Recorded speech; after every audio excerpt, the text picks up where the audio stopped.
وَتَرَكْنَا بَعْضَهُمْ يَوْمَئِذٍ يَمُوجُ فِي بَعْضٍ، اور ہم ان میں سے بعض کو، یعنی جو یاجوج ماجوج ہیں، ان میں سے بعض کو یومئذ، جس دن ایسا ہوگا، جس دن اللہ کا وعدہ آئے گا اور یہ دیوار ٹوٹے گی، یموج فی بعض، ہم ان کو ایسا کر دیں گے کہ یہ ایک دوسرے میں گھس رہے ہوں گے۔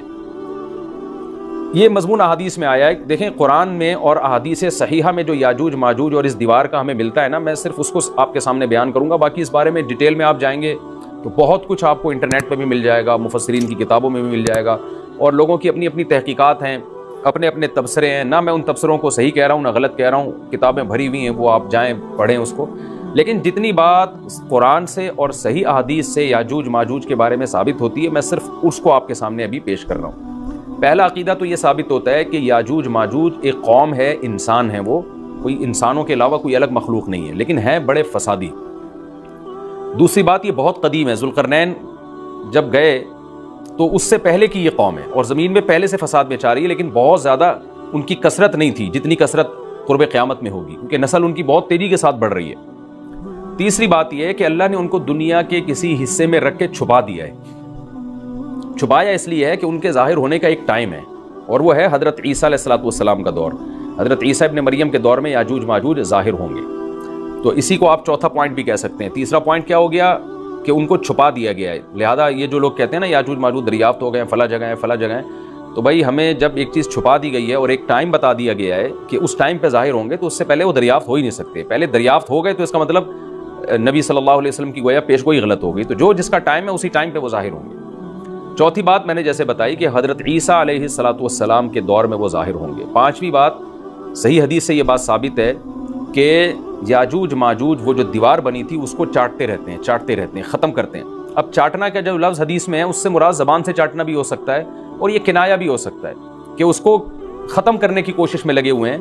اور ایسے چاٹنا، جب ہم کوئی چیز چاٹتے ہیں نا تو بہت تھوڑی تھوڑی وہ ختم ہوتی ہے، تو اتنی موٹی اتنی بڑی دیوار ہے کہ وہ انہوں نے اپنی اسٹرگل اور اپنی محنت نہیں چھوڑی ہے، تو وہ دیوار کو کسی نہ کسی طریقے سے گھسائی میں اس کے لگے رہتے ہیں۔ تو زبان سے بھی چاٹنا ہو سکتا ہے، اور کسی اور طریقے سے اس کو ختم کرنے کی کوشش بھی مراد ہو سکتی ہے۔ اور حدیث میں آتا ہے کہ ایک دن آئے گا، وہ جب ختم ہونے والی ہوتی ہے نا تو وہ کہتے ہیں کہ ہم کل اس کو دوبارہ شروع کریں گے اور کل ہم اس کو ختم کر دیں گے، لیکن وہ اللہ تعالیٰ اپنی قدرت سے دوبارہ اس دیوار کو اتنا ہی موٹا کر دیتے ہیں جتنا ذوالقرنین نے کیا تھا۔ تو قرب قیامت میں جب حضرت عیسیٰ علیہ السلام کا ظہور ہوگا تو وہ یہ کہیں گے ہم انشاءاللہ اس کو کل ختم کریں گے۔ تو انشاءاللہ کا لفظ جب استعمال کریں گے، کیونکہ وہ قوم ہے کافر، وہ اللہ پہ اعتماد کرنا، اللہ پہ توکل کرنا یہ چیز نہیں ہے۔ جیسے کافر تو نہیں کہے گا نا اللہ نے چاہا تو وہ اللہ پہ یقین نہیں رکھتے، تو وہ جب اللہ کا نام لیں گے اور کہیں گے کہ اللہ نے چاہا تو ہم اس کو کل ختم کر دیں گے، تو پھر اسلام کی وجہ سے وہ دیوار ختم ہو جائے گی۔ اس کی مثال ایسے جیسے حدیث میں آتا ہے، پچھلی قوموں میں ایک نوجوان تھا جو جادوگر کے پاس بھی جاتا تھا اور راہب کے پاس بھی جاتا تھا، جس کا سورہ بروج میں تذکرہ ہے، والسماء ذات البروج میں۔ تو جب وہ نوجوان پکڑا گیا، وہ مسلمان ہو گیا تھا، بادشاہ نے اس کو بھیجا تھا جادوگر کے پاس کہ جادو سیکھے، لیکن وہ راہب کے پاس جاتا، عیسائیت سیکھی اس نے اور نیک مسلمان بن گیا۔ تو بادشاہ نے اس کو قتل کرنے کی حتی الامکان کوشش کی، مگر وہ قتل نہیں ہو پا رہا تھا۔ بادشاہ نے اس کو پہاڑ پہ بھیجا اپنے سپاہیوں کو لے کے کہ پہاڑ سے لے جا کے اس کو گرا دو، لیکن اللہ نے مدد کی کہ وہ سپاہی گر گئے، یہ بچ گیا۔ بادشاہ نے حکم دیا اس کو سمندر میں لے جا کے غرق کر دو، وہ سارے سپاہی غرق ہو گئے، یہ بچ گیا۔ تو کسی بھی طرح سے اس کی قتل کی کوششیں کامیاب نہیں ہو رہی تھیں، تو اس نے بادشاہ سے کہا کہ تو اگر مجھے قتل کرنا چاہتا ہے نا تو چوک پہ کھڑا کر کے تیر مجھے مار اور کہے کہ بسم اللہ ورب ھذا الغلام، اس نوجوان کے رب کے نام سے میں اس کو قتل کرتا ہوں۔ تو اللہ کا نام لے کے مجھے مارے گا تو میں قتل ہو جاؤں گا۔ نوجوان یہ قربانی اس لیے دے رہا تھا کہ بادشاہ جب پوری پبلک کے سامنے اللہ کا نام لے گا تو لوگوں کو یقین آ جائے گا کہ بھئی اللہ کا نام لینے سے تو کام ہو گیا، اور اللہ کا نام لیے بغیر کام نہیں ہو رہا تھا۔ تو جو بادشاہ اللہ کو مانتا نہیں تھا، آج اس کو بھی اللہ کا نام لینا پڑا ہے۔ تو نوجوان نے یہ قربانی اس لیے دی کہ بادشاہ جب اللہ کا نام لے گا لوگوں کو اللہ کی ذات پہ یقین آئے گا اور لوگ مسلمان ہو جائیں گے، عیسائیت کو قبول کر لیں گے۔ تو اس نوجوان نے یہ قربانی دی، اور بادشاہ نے اللہ کا نام لے کے جب تیر مارا تو وہ نوجوان شہید ہو گیا، اور لیکن پورا ملک مسلمان ہو گیا، عیسائیت قبول کر لی۔ اور سورہ بروج میں پھر اللہ نے ان کا تبصرہ کیا، ان کا واقعہ بیان کیا ان کے بارے میں کہ کیسے بادشاہ نے خندقیں کھود کھود کے پوری قوم کو جو ہے وہ جو دین سے پیچھے نہیں ہٹے ان کو کس طرح سے آگ میں پھینک دیا ان سب کو۔ تو اس سے پتہ چلتا ہے کہ کافر بھی بعض دفعہ جب اللہ کا نام لیتا ہے نا تو اس کو دنیاوی فائدہ ہو جاتا ہے۔ تو یاجوج ماجوج بھی تنگ آ کر پھر اللہ کا نام لیں گے اور کہیں گے اللہ نے چاہا تو ہم اس دیوار کو کل ختم کر دیں گے، اور بالآخر وہ دیوار ختم ہو جائے گی۔ پھر قرآن کے الفاظ ہیں آگے کہ جب یہ دیوار ختم ہوگی وَتَرَكْنَا بَعْضَهُمْ يَوْمَئِذٍ، اچھا ہاں میں بتا رہا تھا کہ حدیث سے کیا پوائنٹ پتہ چلتے ہیں، تو یہ 5 پوائنٹ ہو گئے۔ چھٹا پوائنٹ یہ کہ حضرت عیسیٰ ہی کے دور میں یہ کسی وبا کے ذریعے ہلاک ہو جائیں گے۔ حضرت عیسیٰ علیہ الصلوۃ والسلام یہ اتنے زیادہ ہوں گے کہ ان سے لڑنا ممکن نہیں ہوگا، جیسے کہ قرآن میں بھی آ رہا ہے وَتَرَكْنَا بَعْضَهُمْ يَوْمَئِذٍ يَمُوجُ فِي بَعْضٍ، ہم ان میں سے بعض کو بعض کے اندر گھسا دیں گے، اتنی کثرت سے ایک دوسرے میں، یعنی اب آبادی کی کثرت بہت ہوگی ان کی، گھسے ہوئے ہوں گے ایک دوسرے میں، یہ جیسے چیونٹیاں اور مکوڑے ہوتے ہیں، تو ان سے لڑنا ممکن نہیں ہوگا۔ تو حضرت عیسیٰ علیہ الصلوۃ والسلام لوگوں کو لے کے کوہ طور پہ چلے جائیں گے، اور باقی مسلمان وہ اپنے اپنے گھروں کے اندر بند ہو جائیں گے، اور پھر اللہ کی طرف سے ایک وبا آئے گی، اور اس وبا میں یہ سارے کے سارے ہلاک ہو جائیں گے، اور پھر جب ہلاک ہو جائیں گے تو اتنی زیادہ ان کی لاشیں زمین پہ ہوں گی، اتنی زیادہ کہ انسانی آبادی ان کی لاشوں سے متعفن ہونا اور بیمار ہونا شروع ہو جائے گی، ان کی لاشوں سے بدبو اٹھے گی، اور ظاہر ہے انسان ہوں گے یہ، تو اس کی وجہ سے جو زمین کا ماحول خراب ہوگا۔ پھر حضرت عیسیٰ علیہ الصلوۃ والسلام اللہ سے دعا مانگیں گے کہ اللہ تعالیٰ ان کو کسی طرح ٹھکانے لگائے، کوئی انتظام کرے۔ پھر حدیث میں آتا ہے بارشیں ہوں گی اور سیلاب آئیں گے، اور ان کی لاشیں بہہ بہہ کے پانیوں میں جا کے، سمندروں میں جا کے ختم ہو جائیں گی، اللہ تعالیٰ ان کو اس طرح سے ٹھکانے لگائے گا۔ تو یہ یہاں تک جتنے بھی مضامین ہیں یہ صحیح احادیث سے ثابت ہے۔ تو قرآن کہتا ہے وَتَرَكْنَا بَعْضَهُمْ يَوْمَئِذٍ يَمُوجُ فِي بَعْضٍ، ہم ان میں سے بعض کو بعض میں چھوڑ دیں گے، بہت کثرت ہوگی۔ وَنُفِخَ فِي الصُّورِ، اور پھر سور پھونکا جائے گا۔ قرآن میں تو یہ کہ سور پھونکا جائے گا، ایسے لگ رہا ہے جیسے فوراً پھونکا جائے گا، مگر احادیث میں تفسیر ہے کہ فوراً نہیں پھونکا جائے گا۔ یاجوج ماجوج قیامت کی نشانیوں میں سے ایک بہت بڑی نشانی ہوگی، یعنی یہ اس بات کی علامت ہوگی کہ اب قیامت بہت قریب ہے۔ تو حضرت عیسیٰ ابن مریم علیہ السلام جب نازل ہوں گے، میں تھوڑی سی ترتیب بیان کر دیتا ہوں کہ جو کیونکہ بات یاجوج ماجوج کی چل رہی ہے تو اس سے منسلک جو واقعات ہیں جو اس دور میں ہوں گے وہ بھی میں اسی لیکچر کے ضمن میں بیان کر دیتا ہوں۔ ہمیں صحیح حدیث سے یہ پتہ چلتا ہے کہ قرب قیامت میں جب مسلمان بہت کسمہ پرسی میں ہوں گے تو خراسان سے لشکر اٹھے گا۔ خراسان یہ افغانستان اور ایران کا حصہ، اس علاقے کو نبی صلی اللہ علیہ وسلم کے دور میں خراسان کہا جاتا ہے، جس میں قندھار بھی آتا ہے، ایران کا بھی حصہ آتا ہے اس میں۔ تو یہاں سے لشکر اٹھے گا، مجاہدین لڑیں گے بہت بڑی تعداد میں، دنیا میں جہاد ہوگا، مسلمان ظلم کی چکی میں پس کے تنگ آ چکے ہوں گے، اور لڑتے لڑتے حدیث میں آتا ہے اتنی بڑی بڑی لڑائیاں ہوں گی کہ 1/3 مسلمان شہید ہو جائیں گے اس میں، 1/3 مجاہدین جو لڑنے والے ہوں گے، اور 1/3 جو ہوں گے وہ میدان جنگ سے بھاگ جائیں گے، اور 1/3 کو اللہ فتح عطا فرمائے گا۔ تو جو 1/3 میدان جنگ سے بھاگ جائیں گے، نبی صلی اللہ علیہ وسلم نے فرمایا ان کی توبہ کبھی قبول نہیں ہوگی۔ جو 1/3 شہید ہو جائیں گے وہ افضل ترین شہداء ہوں گے اس وقت کے، اور 1/3 کو اللہ تعالیٰ غلبہ عطا فرمائیں گے۔ ایک واقعہ تو ہمیں قرب قیامت میں نبی صلی اللہ علیہ وسلم سے یہ ملتا ہے صحیح حدیث سے۔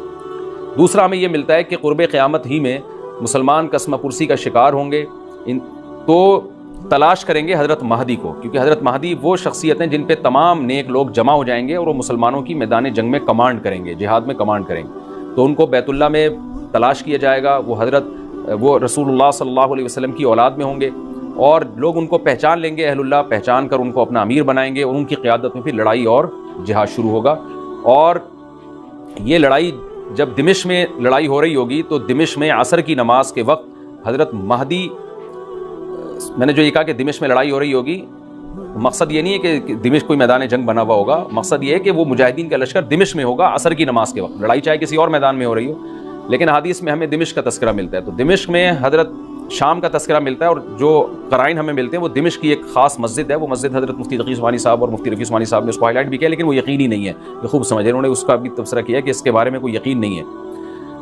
تو حضرت مہدی عصر کی نماز پڑھا رہے ہوں گے، لوگ امامت میں آپ کے پیچھے کھڑے ہوں گے، یہاں تک کہ مسجد کے مینار پر، آج بھی وہ مینار موجود ہے جس کے بارے میں غالب گمان ہے کہ یہ وہ مینار ہے جہاں حضرت عیسیٰ علیہ السلام نازل ہوں گے، غالب گمان کے درجے میں کہا جا سکتا ہے، ورنہ پھر اسی کے اڑوس پڑوس میں کوئی مسجد ہوگی۔ میرا اگر شام جانا ہوا تو انشاءاللہ میں ارادہ ہے کہ میں ولاگ میں اس مسجد کا بھی تذکرہ کروں گا، اس جگہ کا بھی تذکرہ کروں گا، لیکن میں پہلے یہ بات بتا دوں کہ وہ 100% یقینی نہیں ہے، ایسا نہ ہو کہ اس مسجد کے مینار پہ چڑھ کے لوگ جو ہے وہ اس کے کوئی مینار کو ہی چاٹنا شروع کر دیں تبرک کے طور پہ۔ تو عصر کی نماز کا ٹائم ہوگا، حضرت عیسیٰ ابن مریم علیہ الصلوۃ والسلام فرشتوں کے کندھوں پہ ہاتھ رکھ کے نیچے اتریں گے نماز کے ٹائم پہ، یعنی آسمان سے مینار تک آئیں گے، اور پھر مینار سے آپ کے لیے سیڑھیاں لگائی جائیں گی، سیڑھیوں کے ذریعے مینار سے نیچے اتریں گے، اور لوگ ان کو پہچان لیں گے۔ حضرت مہدی ان کو امامت کے لیے آگے کریں گے کہ آپ اللہ کے ایک پیغمبر ہیں، آپ نماز پڑھائیے۔ حضرت عیسیٰ علیہ السلام انہی کو آگے رکھیں گے. اور اس طرح کا مفہوم ہے حدیث میں کہ اللہ نے اس کام کے لیے آپ کو ہی منتخب کیا. کیا مطلب یہ امامت اس امت کا حق ہے. تو حضرت عیسیٰ ابن مریم علیہ الصلوۃ والسلام کا جو کام ہوگا وہ جہاد ہے اور یہودیوں سے انتقام لینا، کیونکہ یہودیوں نے اپنے خیال میں حضرت عیسیٰ کو قتل کیا تھا، تو اللہ نے یہودیت ہی کے خاتمے کے لیے اور دجال کے خاتمے کے لیے عیسیٰ ابن مریم کو نازل کیا ہے. حضرت مہدی سے پہلے ہی دجال ظاہر ہو چکا ہوگا. دجال کے بارے میں حدیث میں آتا ہے کہ ہر پیغمبر نے اپنی امت کو دجال کے فتنے سے ڈرایا ہے. اچھا، یہ دجال ایک ایسی شخصیت ہے جس کا یہودی انتظار ہم سے زیادہ کر رہے ہیں، کیونکہ یہودی اس کو اپنے لیے نجات دہندہ سمجھتے ہیں، جبکہ حدیث میں آتا ہے کہ دجال کانا ہوگا اور اس کا خدائی کا دعویٰ ہوگا. اس کے پاس کچھ ایسی طاقتیں ہوں گی کہ مردے کو زندہ کر دے، زندہ کو مار دے. ایک طرف اس کے باغ ہوگا، ایک طرف اس کے آگ ہوگی. جو اس پر ایمان لائے گا اس کو باغ میں داخل کرے گا، اور جو اس پر ایمان نہیں لائے گا اس کو آگ میں داخل کرے گا. اور رسول اللہ صلی اللہ علیہ وسلم نے فرمایا اس کی جو آگ ہے حقیقت میں وہ جنت کا باغ ہوگا، اور اس کا جو باغ ہے حقیقت میں وہ جہنم کی آگ ہوگی. تو جو نبی کی باتوں پہ یقین کرتے ہیں وہ دجال کے فتنے سے محفوظ رہیں گے. اور حدیث میں سورہ کہف کی بھی تلاوت کا حکم ہے. جمعے کے دن جو کہف کی تلاوت کرتا ہے اللہ اس کو دجال کے فتنے سے محفوظ رکھتا ہے. اب آپ دیکھیں یہ سورہ کہف میں ہی قیامت کی علامات کا تذکرہ ہے نا، تو شاید اسی وجہ سے کیونکہ جو سورہ کہف پڑھتا رہے گا وہ یاجوج ماجوج کے واقعات بھی پڑھتا رہے گا اور اللہ کی قدرت کے واقعات بھی پڑھتا رہے گا، تو دجال کے فتنے سے اللہ اس کو اس برکت سے بچا کے رکھیں گے، فتنے سے محفوظ رکھیں گے. تو وہ ایسی طاقتیں دکھائے گا، بے وقوف لوگ اس پہ ایمان لے آئیں گے. حدیث میں آتا ہے کہ کانا کبھی بھی خدا نہیں ہو سکتا، یعنی اس کی تو ایک آنکھ ہوگی نہیں، لیکن بے وقوف لوگ اس کے یہ کچھ ظاہری کمالات دیکھیں گے، یہ نہیں دیکھیں گے کہ یہ تو شکل بھی اس کی اچھی نہیں ہے، یعنی خدا کم از کم جمال والا ہوتا ہے نا، یہ تو ہے بھی کانا. اور اس کے بڑا بڑا کافر بھی لکھا ہوا ہوگا واضح طور پر، جس سے پتہ چلے گا. لیکن احمق اور بیوقوف لوگ جیسے روحانی عامل کو کچھ شعبدے دیکھ کر ان پہ سے متاثر ہو جاتے ہیں نا، روحانی عاملوں کے شعبدے دیکھ کے، تو ایسے ہی دجال کے شعبدے دیکھ کے متاثر ہوں گے. تو بہت لوگوں کو، خلقت کو، بہت بڑی امت کو گمراہ کرے گا دجال. اہل اللہ کو اللہ تعالیٰ اس کے فتنے سے محفوظ رکھے گا. پھر حضرت عیسیٰ ابن مریم جب نازل ہوں گے تو وہ دجال کو قتل کریں گے. حدیث میں آتا ہے کہ نیزے کے ذریعے گھوڑے پہ بیٹھ کے قتل کریں گے. علماء نے اس حدیث کا دو مطلب بیان کیے ہیں کہ یا تو اس کا مطلب یہی ہے کہ واقعی گھوڑے پہ بیٹھیں گے، نیزہ استعمال کریں گے، اور زمین جو ہے وہ اتنی پہلے اس سے جنگیں ہو چکی ہوں گی کہ لوگ دوبارہ تلواروں گھوڑوں کی طرف آ جائیں گے. اس بات کا امکان ہے، ہر ملک ایٹمی طاقت بن چکا ہے، تو اگر یہ ایٹم بم سارے ملک آپس میں چلا دیں تو ہم دوبارہ گدے گھوڑوں والی زندگی پر آ جائیں گے. ٹیکنالوجی ساری تباہ و برباد ہو جائے گی، انسان کی ترقی. تو اس بات کا بھی امکان ہے کہ کوئی اس سے پہلے ہو سکتا ہے کوئی ایسی جنگ عظیم ہو کہ انسانیت دوبارہ پہاڑوں پتھروں کے دور میں آ جائے. لیکن ظاہر یہ معلوم ہوتا ہے کہ رسول اللہ صلی اللہ علیہ وسلم نے جو کلام کیا ہے، ظاہر ہے اس دور کے لحاظ سے جو لوگوں کے جہاں تک جو لوگوں کی مینٹل اپروچ ہے وہاں تک، تو نبی صلی اللہ علیہ وسلم میزائل یا اور ٹینکوں کا تذکرہ کرتے تو کیا سمجھ میں آتا؟ تو گھوڑے سے مراد ہے جو اس زمانے کا گھوڑا ہوگا، اور نیزے سے مراد ہے اس زمانے کا جو اسلحہ ہوگا، کیونکہ نیزہ نبی کے دور کا ایک مناسب اسلحہ تھا اور گھوڑا نبی کے دور کی میدان جنگ کی ایک مناسب سواری تھی. تو اس سے یہ بھی پتہ چلتا ہے کہ ہو سکتا ہے عیسیٰ ابن مریم نیزے کے بجائے کلاشنکوف کا استعمال کر لیں. تو یعنی وہ نیزہ جو ہے وہ اس کلاشنکوف کی یا جو بھی اسلحہ اس وقت حضرت عیسیٰ ابن مریم استعمال کریں گے اس کی ایک تعبیر ہے. تو اس کا بھی پورا امکان ہے. تو ہمیں بہرحال اتنا ایمان ہمارے لیے ضروری ہے کہ دجال کو قتل کرنے والی جو ذات ہے، جو شخصیت ہے، وہ عیسیٰ ابن مریم علیہ الصلاۃ والسلام. تو حضرت عیسیٰ کے ذریعے اللہ تعالیٰ دجال کو قتل کریں گے، اور حضرت عیسیٰ کی قیادت میں زبردست جہاد ہوگا. حدیث میں آتا ہے کہ عیسیٰ ابن مریم اس دنیا کو امن سے بھر دیں گے. اتنا امن ہو جائے گا اور اتنی مالی فراوانی ہوگی، اتنی مالی، کیونکہ دنیا میں مال بہت ہے، ڈسٹریبیوشن صحیح نہیں ہے. جو تقسیم ہے نا مال کی وہ ظالمانہ ہے، جس کی وجہ سے غریب سے غریب تر ہے، امیر سے امیر تر ہے. حضرت عیسیٰ ابن مریم ایسا نظام قائم کریں گے کہ جس سے مال کی صحیح تقسیم، اور لوگ اٹھیں گے زکوٰۃ کا مستحق تلاش کریں گے اور لوگوں کو زکوٰۃ کا مستحق نظر نہیں آئے گا. غریب تلاش کرنا مشکل ہو جائے گا. یعنی ایک آدمی، حدیث کے مفہوم ہے کہ زکوٰۃ لے کے گھومتا رہے گا اور اس کو کوئی غریب نہیں ملے گا. اتنی مالی فراوانی ہو جائے گی. پھر ترمذی کی روایت میں آتا ہے کہ اللہ کی طرف سے برکتیں ایسی نازل ہوں گی کہ بڑے بڑے انار پیدا ہوں گے، بڑے بڑے انگور پیدا ہوں گے، زمین اپنی برکتیں کھول دے گی. اور حضرت عیسیٰ علیہ السلام خنزیر کو بھی دنیا سے ختم کر دیں گے.